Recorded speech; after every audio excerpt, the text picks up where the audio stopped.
Un homme riche engage une femme de ménage noire pour s'occuper de sa mère, mais des caméras cachées révèlent tout. Robert Ashton était un homme façonné par des conseils d'administration raffinés, des portes closes et des calculs froids. À 52 ans, son nom figurait sur les couvertures du magazine Fortune. Il était évoqué dans les milieux financiers avec un mélange d'admiration et de crainte. Le public le connaissait comme un titan des fusions et acquisitions. Un homme qui avait bâti sa fortune sur la logique et non sur le sentiment. Mais peu de gens connaissaient Eleanor Ashton. Sa mère, autrefois pianiste de concert de renommée mondiale, avait élevé Robert seul après la disparition précoce de son père. Elle était majestueuse, stricte, brillante et distante. Leur relation avait toujours été formelle, teintée de discipline plutôt que de chaleur. Puis vint l'AVC qui privait Eleanor de presque tout. Mobilité, discours, indépendance. Robert, qui n'avait jamais vraiment su comment se connecter avec elle dans la vie, se retrouva responsable de ses soins. Maintenant qu'elle était au bord de la mort, il ne l'avait pas installée chez lui, ce qui aurait pu. C'était trop personnel. Au lieu de cela, il avait installé une suite médicale privée au rez-de-chaussée d'une de ses résidences, haut de gamme, approuvée par l'État, sans aucune dépense. Mais pour Robert, c'était une question d'obligation et non d'amour pour aider aux soins quotidiens. Il avait embauché quelqu'un. Son nom était Janelle. Elle avait 29 ans, noire, parlait doucement et portait un uniforme orange uni à son arrivée à la résidence. Elle ne se vantait pas d'être diplômée de faculté de médecine et ne parlait pas avec charme. Son CV était simple. Son expérience était réelle. Maison de retraite, soins palliatifs, 2 anciens clients à domicile, tous 2 décédés paisiblement. Robert l'a à peine regardé pendant l'entretien. Il a tapoté son stylo 1 fois, 2 fois, puis a demandé catégoriquement « Pourquoi voulez-vous ce poste ?» Janelle a répondu sans hésitation, car personne ne devrait mourir. Se sentant oublié, il a hoché la tête et a dit doucement « Vous commencez lundi ». Robert ne faisait pas facilement confiance. Des décennies de fortune lui avaient appris cela.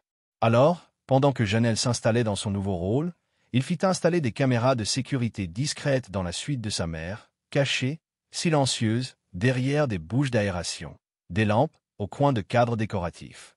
Il se disait que c'était nécessaire. Il se disait que les gens mentaient. Pendant les 2 premières semaines, pendant les entretiens, il était trop occupé pour visionner les vidéos des conférences de presse, des appels d'investisseurs, des litiges juridiques. Lorsqu'il se souvint, il était presque minuit. Il se servit un verre de whisky. Il se laissa tomber dans le fauteuil en cuir de son bureau et ouvrit le flux. Il s'attendait à de l'ennui, peut-être de la négligence. Mais ce qu'il vit fit que son verre resta intact à l'écran. Eleanor dormait. La pièce était tamisée, les machines silencieuses à côté d'elle. Janelle lisait à voix haute, non pas un dossier médical, mais un recueil de poésie patinée. Robert le reconnut vaguement. Sa voix était basse, douce et rythmée. Chaque mot était prononcé avec soin. La main d'Eleanor reposée sur les doigts de Janelle se contractait doucement, comme si elle se souvenait des paroles. Le clip suivant montrait Janelle brossant les cheveux d'Eleanor, non pas précipitamment, non pas par devoir, mais comme une fille, comme le ferait une mère. Elle fredonnait une berceuse inconnue mais apaisante, tandis qu'Eleanor gémissait dans son sommeil. Janelle murmura « Tout va bien, tu es en sécurité, je te tiens ». Robert fixait l'écran, bouche bée, dans le flux suivant. Janelle avait décoré la table de nuit. De minuscules grues en papier plié. Robert les reconnut. Sa mère avait l'habitude de plier des oiseaux en origami lorsqu'elle était angoissée.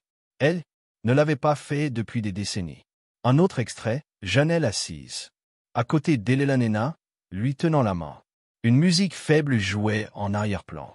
Une des vieilles compositions pour piano d'Eleanor, enregistrée il y a des années. Janelle ne se contentait pas de prodiguer des soins, elle offrait des souvenirs. Restaurait sa dignité. Mais le moment le plus marquant arriva plus tard. Eleanor fit un cauchemar. Sa respiration s'accéléra. Ses mains se crispèrent. Janelle se précipita à ses côtés. Murmura « Tu n'es pas seul, tu n'es pas oublié ». Puis elle prit Eleanor dans ses bras et la berça doucement. Les cris d'Eleanor s'estompèrent et elle se détendit lentement. Robert resta immobile. Des heures passèrent. Il ne dormit pas le lendemain matin. Il visionna d'autres images, des jours entiers. Chaque image révélait la même vérité. Janelle ne traitait pas Eleanor comme un travail. Elle la traitait comme si elle comptait, comme si elle était aimée. Pour la première fois depuis des années, Robert rendit visite à sa mère sans regarder sa montre. Elle avait l'air différente maintenant, plus douce, éveillée dans ses yeux. Quand il entra, Janelle se leva respectueusement. « Elle a passé une bonne matinée, dit-elle. Elle s'est souvenue de ton nom aujourd'hui. » Il hocha doucement la tête, puis se tourna vers Elanée. Il s'assit à côté d'elle et lui prit la main maladroitement. Incertaine, à sa grande surprise, elle la serra en retour. C'était la première fois depuis des décennies qu'elle le tendait sans qu'on le lui demandait. À cet instant, Robert sentit quelque chose changer en lui. Il ne le dit pas, à voix haute, mais au fond de lui, il savait que cette femme en orange changeait tout. Robert, on n'avait pas bien dormi depuis qu'il avait vu la vidéo. Ce n'était pas qu'il était perturbé. Du moins, pas comme il l'attendait. Non, ce qui le troublait le plus, c'était à quel point tout lui semblait étrange. La chaleur dans la voix de Janelle, la tendresse dans ses mains, la douceur qui s'était insinuée dans le regard de sa mère. Éléanore, autrefois inaccessible, changeait. Elle reprenait lentement la parole, seulement quelques mots ici et là, mais Robert remarqua qu'elle ne bronchait plus lorsqu'il touchait sa main.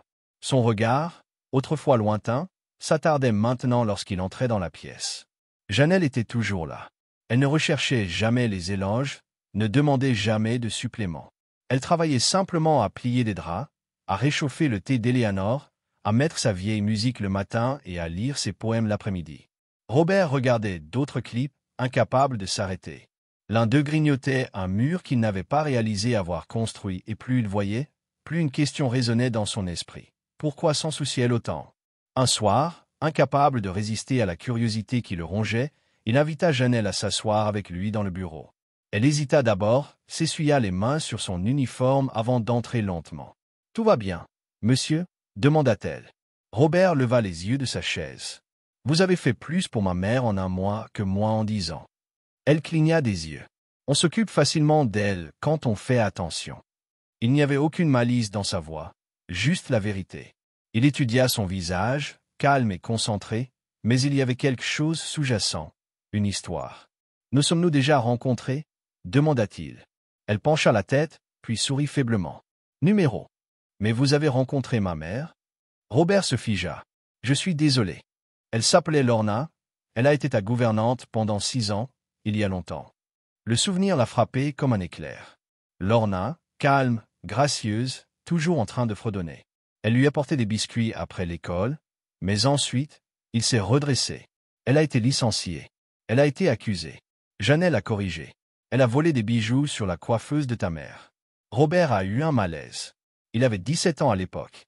Il se souvenait à peine des détails, seulement des cris, du renvoi précipité, de la honte sur le visage de Lorna.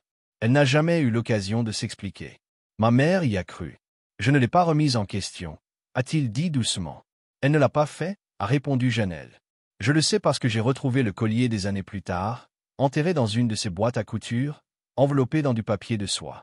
Elle a dit qu'Éléanore le lui avait donné en remerciement après une opération, mais qu'elle avait disparu lorsqu'il avait disparu. Elle savait que personne ne la croirait. Les poings de Robert se serrèrent. Il se souvint de la disparition soudaine de Lorna, de la façon dont il n'avait plus jamais parlé d'elle. Elle est morte il y a 10 ans, ajouta Janelle plus doucement.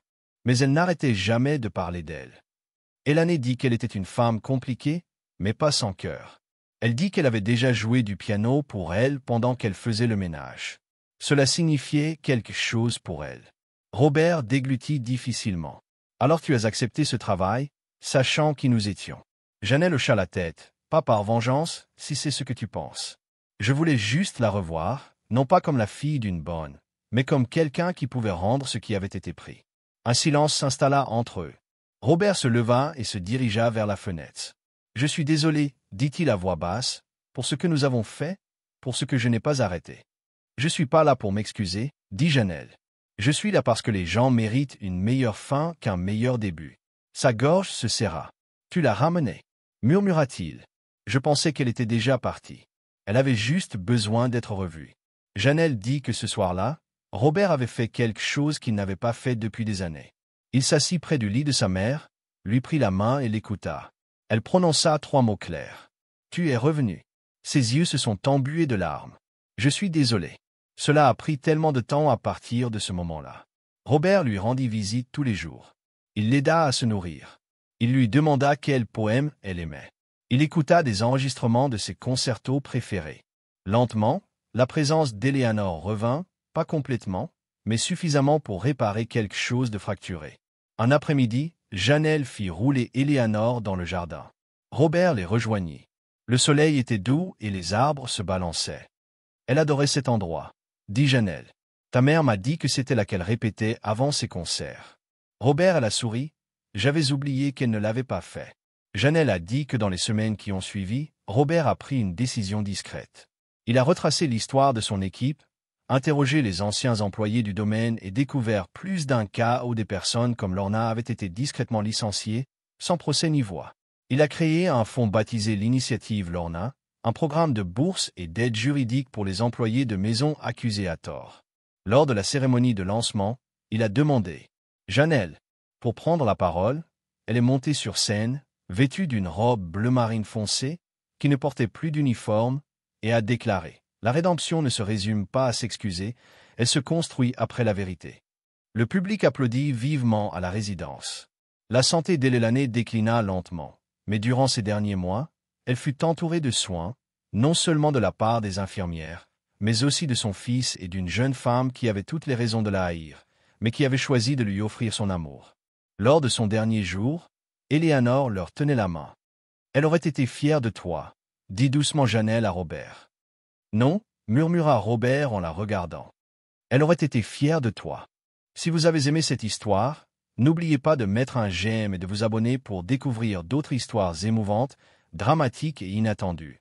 Dites-nous dans les commentaires d'où vous nous regardez. Nous sommes ravis d'avoir de vos nouvelles. À la prochaine, restez bienveillants, restez curieux et continuez à nous suivre.